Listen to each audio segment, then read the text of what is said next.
This is Justin Taylor for Real Dough Enterprises, and this is how to paint a NERF Strongarm. Hey, how's it going? How are you?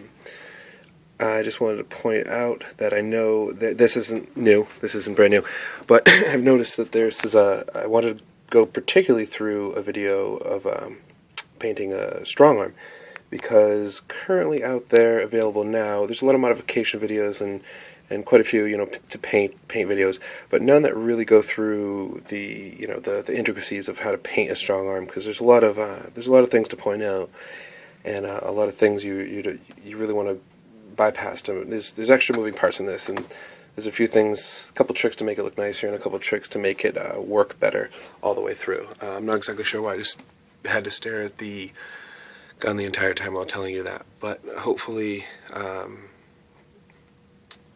this all makes sense.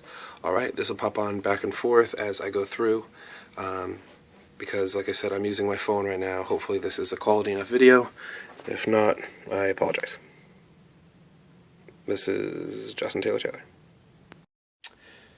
Here is a quick suggestion.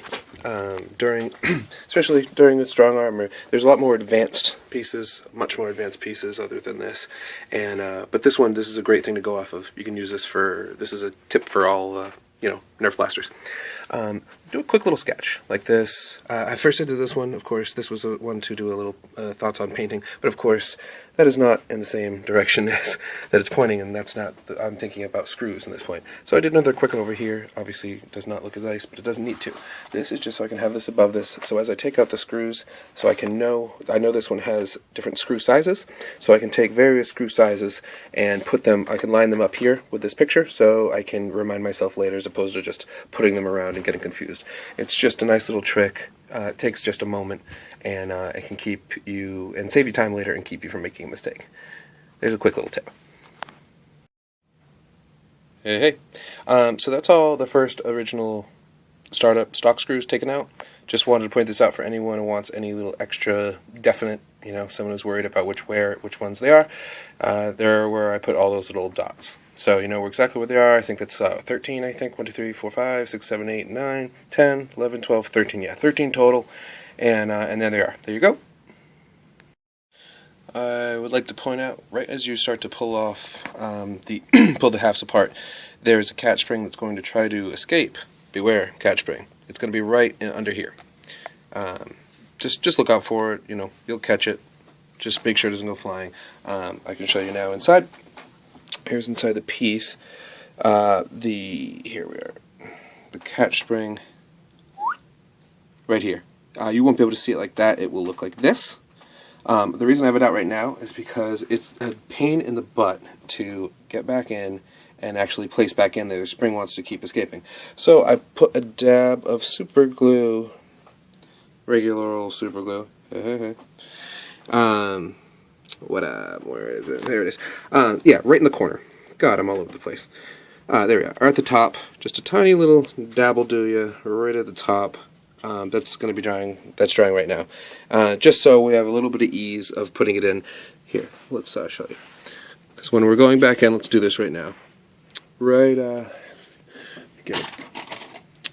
here is where the catch spring was taken from. It connects to here.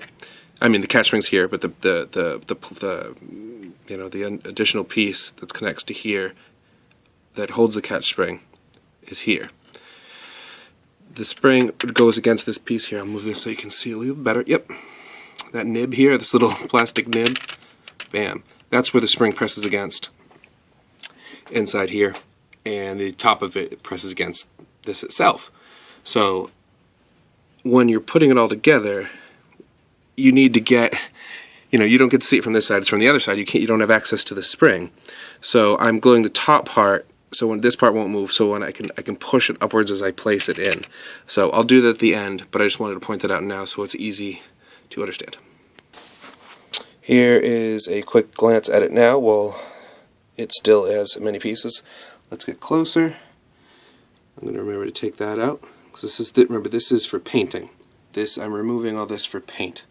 So this isn't for modding. I don't plan to mod this piece only because this piece is most likely going to be for a LARP called Outpost.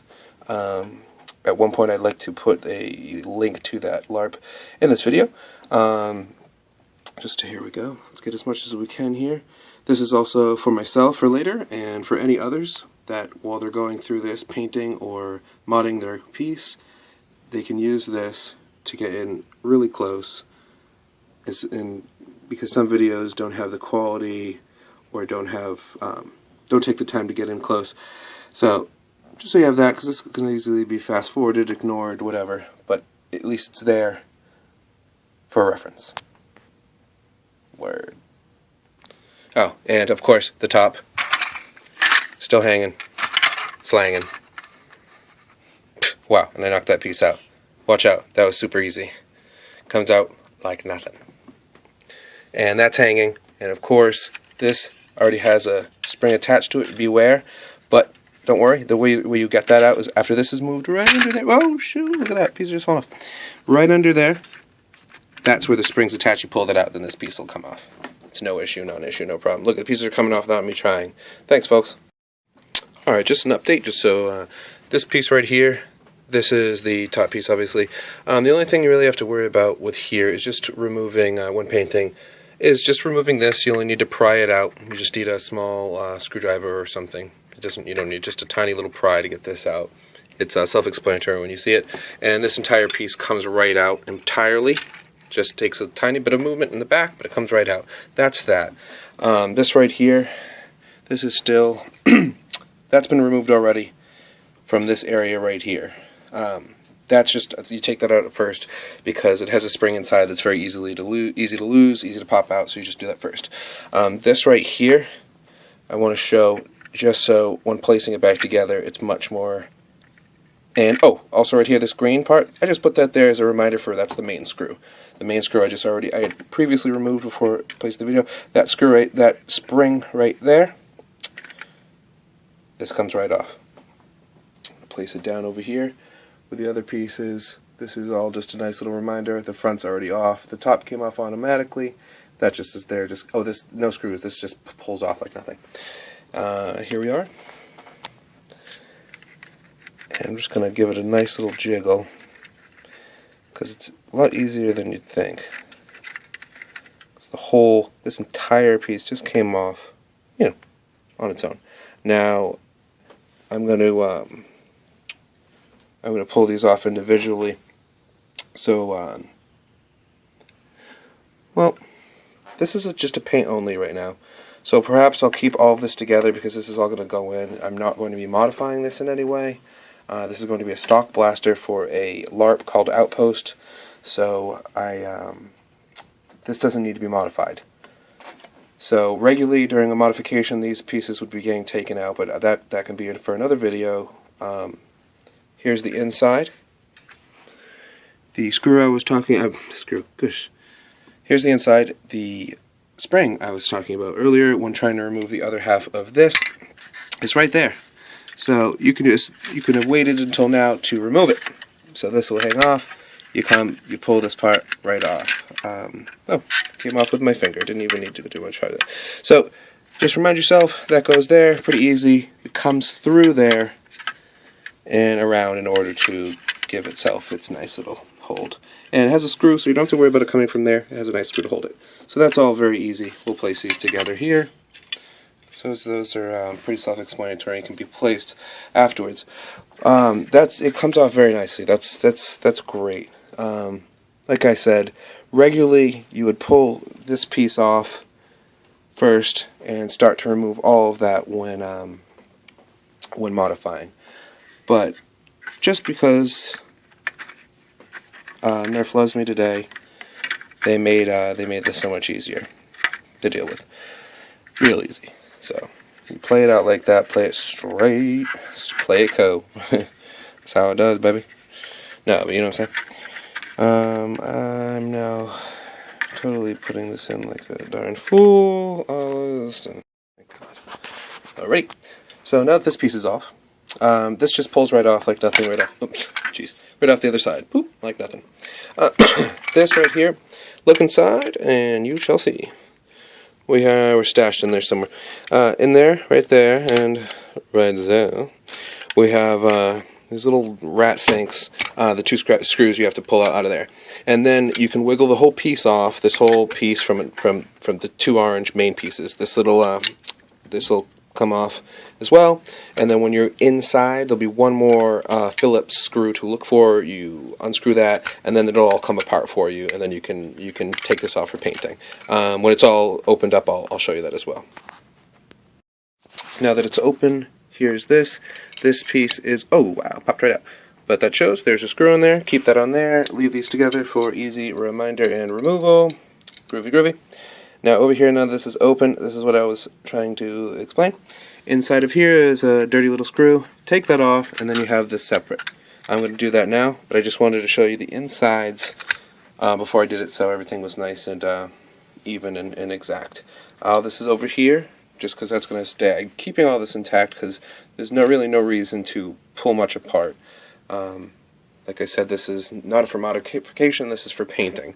Up here is a quick little area that I drew up just to show people, so if you wanted to pause it here, you can go, oh, that's where all the screws are, and those are where all the springs are internally. As a quick reminder, that's the main screw right there. Beware of the catch spring again up there. This is, like I said, this is just a reminder, so if you wanted to pause this on a screen, instead of just having all this madness on here, all that's off, all bets off. Word, y'all. When before spray painting, I would suggest, of course, do your sanding down. Sand. Use 100. Multi-surface 100 medium sandpaper. That's your best bet. And beyond that, excuse me, sorry for coughing. Right here, I would throw a little piece of tape over that, just so it doesn't gum up the works and any paint gets in there, because you don't really need to paint much in here. It's all that, none of this is going to be seen. You're going to paint everything else, all the seen parts, but you can cover that tiny little bit with a bit of tape before you start.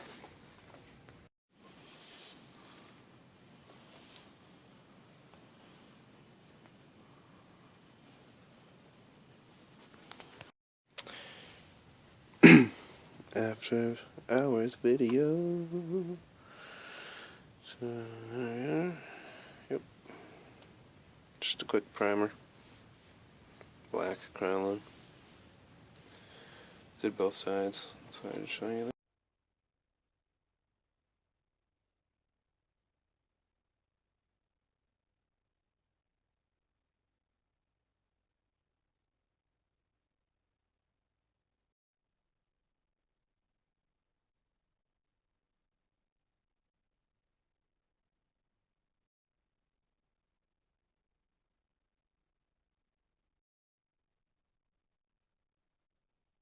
And we continue on.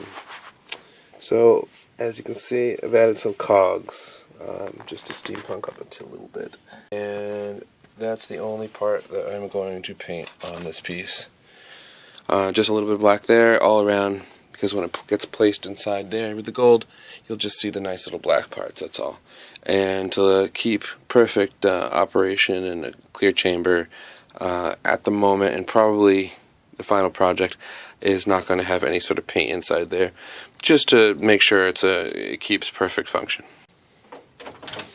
This is a clear coat stage. It's a little crazy in here. Quick, bam, bam, nice and silvery. Word.